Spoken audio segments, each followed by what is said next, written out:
ভোগান্তি শিকার যাত্রী স্যার বলেন ভাই সাংবাদিক করে বাধা দিলে হইব সাংবাদিক করে বাধা দিলে হইব জান বেড়ায়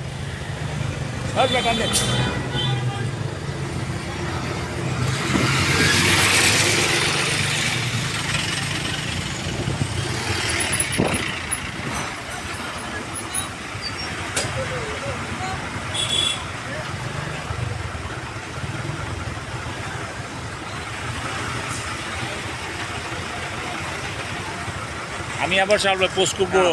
বলেন, এই যে যানজট যানজট থেকে কিছুতেই রক্ষা পাচ্ছে না যেন নগরবাসী। মনে হচ্ছে ট্রাফিক পুলিশ কোথাও নেই। ট্রাফিক পুলিশের দায়িত্ব অবহেলার কারণে শহরে যানজট আপনারা দেখতে পাচ্ছেন। দীর্ঘ যানজট প্রায় 20 মিনিট যাবৎ এই যানজট আটকে রয়েছে। ঘন্টার পর ঘন্টা এই যানজট লেগেই থাকে। ট্রাফিক পুলিশ তারা কোনো ইনএক্টিভ, মনে হচ্ছে ইনএক্টিভ। তাদের দায়িত্ব সম্পর্কে তারা খুবই অবহেলা এবং ইনএক্টিভ। এই কারণে শহরে যানজট। এ থেকে সাধারণ জনগণ ভোগান্তি চায়, তারা মুক্তি চায়। তারা চায় একটি যানজটমুক্ত শহর করতে। সেই লক্ষ্যে ট্রাফিক পুলিশ যারা দায়িত্ব অবহেলা আছেন তাদেরকে বিনীতভাবে আপনার দায়িত্ব সঠিকভাবে পালনের জন্য, কারণ মানুষের ভোগান্তি যেন শেষ নেই।